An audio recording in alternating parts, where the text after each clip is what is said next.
सिकंदर, मुझे तुमसे जरूरी बात करनी है। अभी नहीं भाभी, सुबह कर लीजिएगा। मुझे अभी और इसी वक्त बात करनी है, वरना बहुत देर हो जाएगी।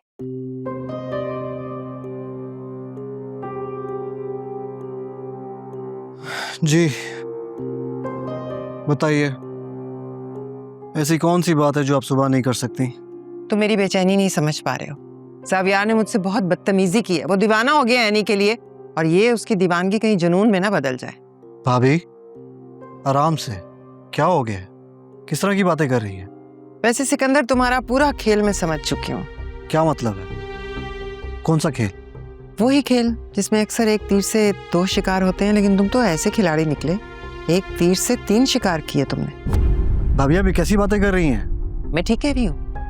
एनी को घर से निकालना था ना तुमने, इसलिए तुमने ज़ावियार के एक्सीडेंट को हथियार बनाया और एनी को ज़ावियार की कसम दे डाली, और बड़ी चालाकी से तुमने शबी को बाहर भेज दिया ताकि मैदान बिल्कुल साफ हो जाए। फिर एनी को मजीद प्रेशराइज करने के लिए, उससे खुला पर साइन लेने के लिए मेरे बेटे को हथियार के तौर पर इस्तेमाल किया तुमने, और उसका निदा से निकाह ही करवा दिया। वाह वाह भाई वाह, मान गई मैं कि तुम कितने शातिर। भाभी बस खामोश हो जाए, कहीं ऐसा ना हो कि मैं अपनी हद भूल जाऊं। वो तो तुम पहले ही भूल चुके हो। सब कुछ दांव पे लगा दिया तुमने मेरा। रहा क्या है मेरे पास खोने को? मेरी बेटी तलाक याफ्ता हो गई, बेटे की शादी का कोई अता पता नहीं, और तुमने भीख के तौर पर एक प्रमोशन लेटर पकड़ा दिया मेरे बेटे को, जैसे हम कोई भिखमंगे हो। अब एक और लफ्ज नहीं, वरना नहीं करूंगी बस।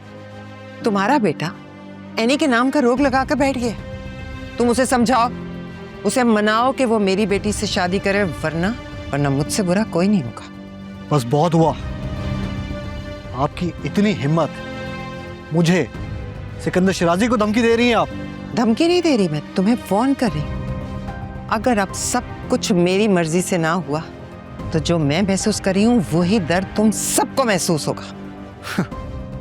वार्निंग वार्निंग मैं आपको दे रहा हूं।